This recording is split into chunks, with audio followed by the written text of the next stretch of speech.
I'm looking forward to seeing how our first game of Division 1 SCA goes. Cap and Avery, take it away. But it seems like a lot of these are just cheap now. You see Veil, you see Drums. These are not expensive items, and they help you go late game too. Just a casual. Some casual banter. Anyway, so the smoke broke here, and it's going to continue to break as Shanks just leads the way, trying to grab the Crystal Maiden Ollie.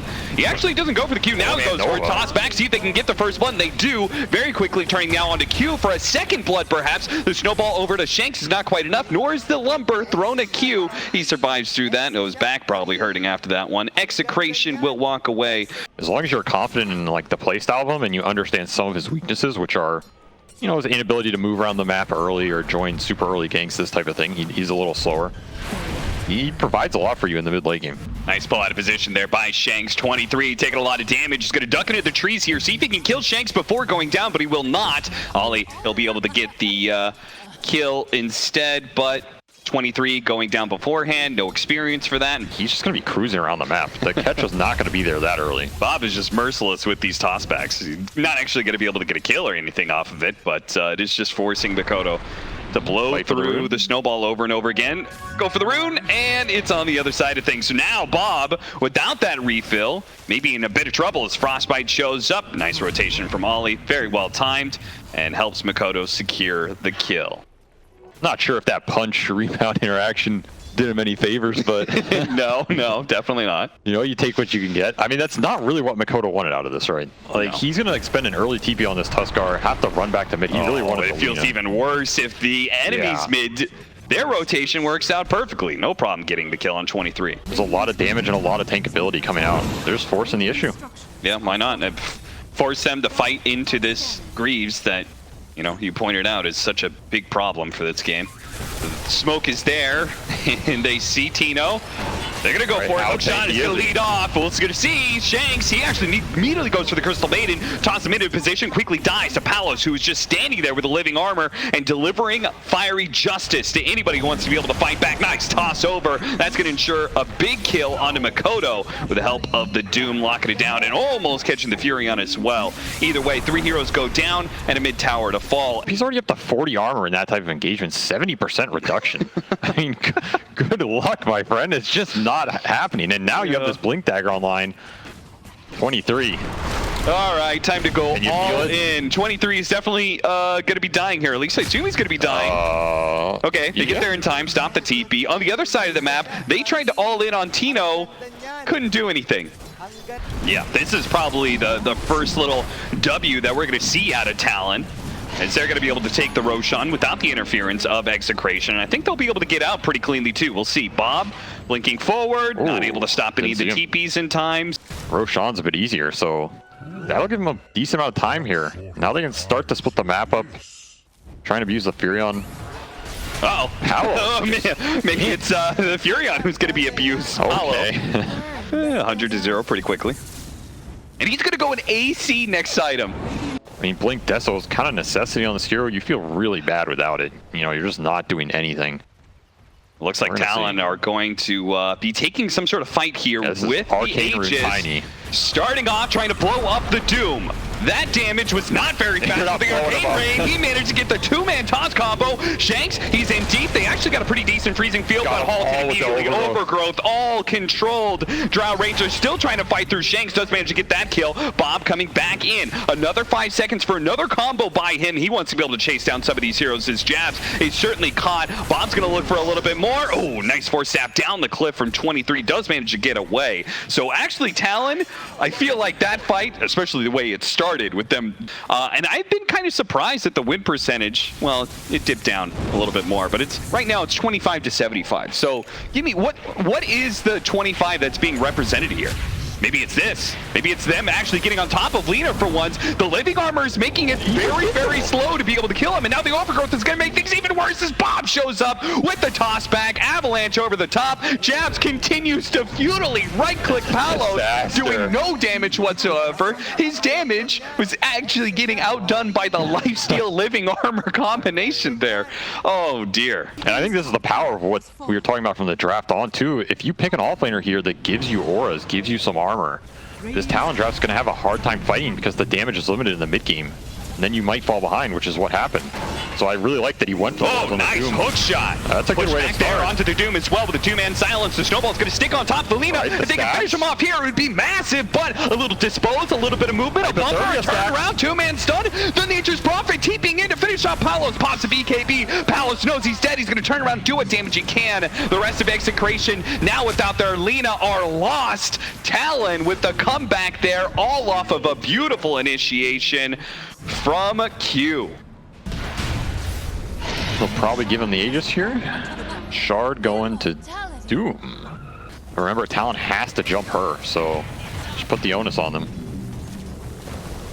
I mean, Talon were trying to get that smoke gank to try and bait the Furion on the other side of the map, but I don't think Execration want to take the bite. I'm just going to be happy forcing the issue. Here's the jump. All right. Bunch lead off, the snowball follow up, but nice use of the shard there to get the Lina back into the low ground. Now, Bob did jump in, but the Drow Ranger's damage not really doing nearly enough. With the BKB popped, Palos committing for a decent amount of time. They turn in with Bob to be able to finish off the clockwork now. 23, just playing it back and forth. Nice use of the Manta, good gust as well. And now with the Doom overstepping himself to try to follow up that initiation, gets caught. But an overthrow actually saves the day with the toss back as well. 23 Savage with the Hurricane Pike, back to the side, but Palos is more than enough damage to put him in the dirt. Bob able to get away as well. Q tried to clean up what backline he could, but everybody is low, but nobody's actually dead from Execration. All they've lost so far is the Aegis. And without the Drow Ranger, frankly, they don't have the damn bit of damage left in the tank. That's why you can get first blood. That's, you go and look at this replay, that's what did it. It's a good itemization here. I think Execration really understood what they wanted to do this game, all on the same page. Looks very smooth. And in the end, Mikoto is going to agree with us here that Aghanims may be their only hope. And it's certainly your best hope when the enemy team is pushing tier 4s. You can get them close to Doom got punched. Hit by the multi-shot, 500 damage. Pop back from Bob, actually gets Ollie instead of the Drow Ranger due to the BKB pop. Immediately a Manta off of the Overgrowth, trying to put some damage onto anybody here. Multi-shot hitting all of these heroes, but they're taking absolutely nothing. GG is called. Execration, an extremely clean... I have to say, like, I feel like this game...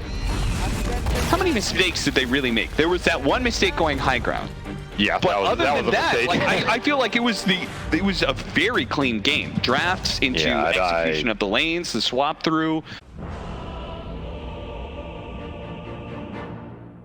Q is he's doing a little roaming. I mean, not as vital for support Dawn, right? Shanks. Nice use of the tricks of the trade to secure courier kill, while Bob goes hunting for a kill of his own, and he's gonna all-in commit for it, and it doesn't work. Oh dear, that really wasn't that close. Getting that fortuitous haste rune on him, becoming a menace with early bots. Yeah, they're doing the same thing to Palos bottom lane for the last couple of minutes, pressuring him like crazy. Carlo, another leap, but won't be able to get out of range of the slight that comes through. Palos gonna show up. He should be completing his level 6 here, but Bob is gonna help him out with that with this lane. Oh, beautiful Starbreaker hits onto 2. Jabz may still fall here with the Pounce landing. It is a successful kill. Palos has his level 6. What a rotation from Bob. Very well set up. Going from being abused mid to double kill bottom. Very good read of where he can implement his hero on the map. No, that's just one of those situations where you get too much into your head about how much you want to pressure that carry. You know, they really wanted to kill the Slark before he got level 6. Mikoto. Jeez, man. Beastly kill. Just forces down Shanks with the level 4 Sleight of Fist. Bursting down pretty quickly. Be careful, no Firefly here. Yeah, with a Hellbear, if it gets close enough to hit a good clap. And it's going to keep Bob nice and slow. Nice arrow, and he sticks on top of the fire. Just 1 second of Firefly in space, combined with an arrow, was enough to get the counter kill. Tower down to half. And if he tries to go for a Rolling Thunder, the Visage Birds could keep him stunned for a bit. So he's got to be careful about that one. Threatening it. Got stunned. Gets stunned. Now the smoke screen into the lasso here. Is they're going to be able to finish up Jabz pretty quickly, or maybe not. The damage wasn't there quite quick enough, and now Bob is going to die as a result, having to extend even deeper. And Mikoto here for the cleanup. They have a detection. Drops the sentry a little bit late and pulled the slight and the chains that's missing, and now he's barely outside of the sentry. Oh, he goes back into it, and the hammer conks him right in the head. Palos is here.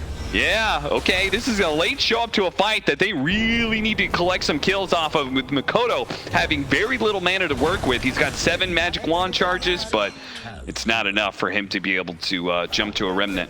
Isn't the Ags, though, the traditional build of Slark, part of it is building an Ag and Scepter? Isn't that also good against PL? You find the real one. Yeah, but I mean, Radiance helps you farm to the Ags. Ags doesn't help you farm to the Radiance. I see, okay. You're an NA player, Cap, come on. It's all about the farm, and it's all about catching the Phantom Lancer while he's farming. So Tino will be fine. So all these rotations, trying to kick people out, but not necessarily getting kills. And it does make me kind of worry about this big Radiance timing that's coming in, especially with this pickoff onto the Pango. Smoke screen is a really nice follow-up to the Batrider lasso. Carlos just been hanging out bottom lane instead. One of the only heroes that could probably lane against the Phantom Lancer. Ooh, chains into the Dawnbreaker, stun, followed up with the hammer, and Bob goes down. And this is the type of thing that I think Talon want to be finding more of. Even though this is not a fast Roshan, Talon is even slower to get there in time. But Mikoto will show up with a slight here, right at the end. Jabz rolls in, but the Age has already been picked up. They'll collect some kills, though, on their way out here as Carlo. He's going to be chain stunned. It does manage to get a leap away, but Jabz hunts him down. Should finish him off here. Really good swashbuckle there. Putting some damage out into the Execration 2 cores. They're pretty mobile. So I imagine they're going to be able to get back in time, but maybe this Age is going to be burned through. Yeah, using the Shadow Dance. That means he's got no way out of this one. The Smoke Dart comes through, smoke screen. They need to be able to get him out of here, and he does get the clearance to be able to hop down the cliff and away to safety. Still, though, Talon taking away the immediate advantage of Roshan. And your Radiance is attacking 5 people. Doesn't that just make the defensive auras better? Because you're blocking more damage? Yeah, well... yeah, maybe. Okay, starting to the arrow. There's the first combo of that. The Dawnbreaker heal is going to be able to bail him out, though. The first showing of that combination goes a bit wrong for Execration as they are immediately countered. They lose the Reeking. They might lose Tino as well. Slowed down. Flame Break trying to get the little push back there, but thanks to Phantom Lancer burning through the armor of the Visage super fast that Gravekeeper's Cloak is no defense whatsoever against a Phantom Lancer. It's difficult. You have to commit with the Slark, and maybe this BKB timing is the window to do that. Radiance turned off, not to show anything. Palos will go in first, confident he cannot die. Bob can TP in on the other side with the Boots of Travel. He's going to do just that. See if they can sandwich. First, they're going to go into the Pango. Force Staff gets him away. Pounce. No, they finish him off pretty quickly there.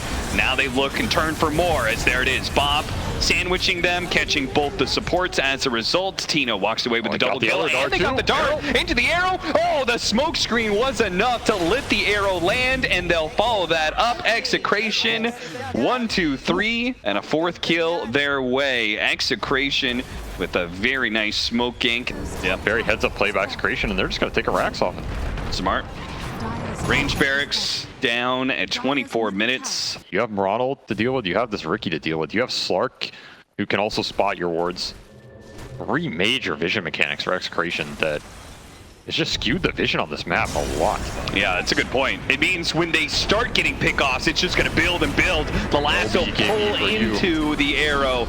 Yeah, exactly. No BKB chance. And Dawnbreaker ultimate putting him into a bad position. Q goes down as well. And once again, it just starts with one pickoff and it leads to so much worse. Right, but this time around, the Pango, or the Pango with the PL are going to be able to play out this fight. But do they have enough damage to burn through these heroes fast enough? And Palos is sneaking onto the real Phantom Lancer over and over again with these pounces. What a stomp, what a drop down there on the birds. A beautiful one that allows Tino to be able to reset and keeping these heroes low. Phantom Lancer finally going to be dropping here as they let enough damage from Palos in. And with the Ember diebacking and the follow-up there from Ollie going down, this is an absolute disaster for Talon. This is just Execration cracking the whole game wide open. It's theirs for the taking. Both teams playing for the second Roshan spawn, which is going to happen in just 12 seconds.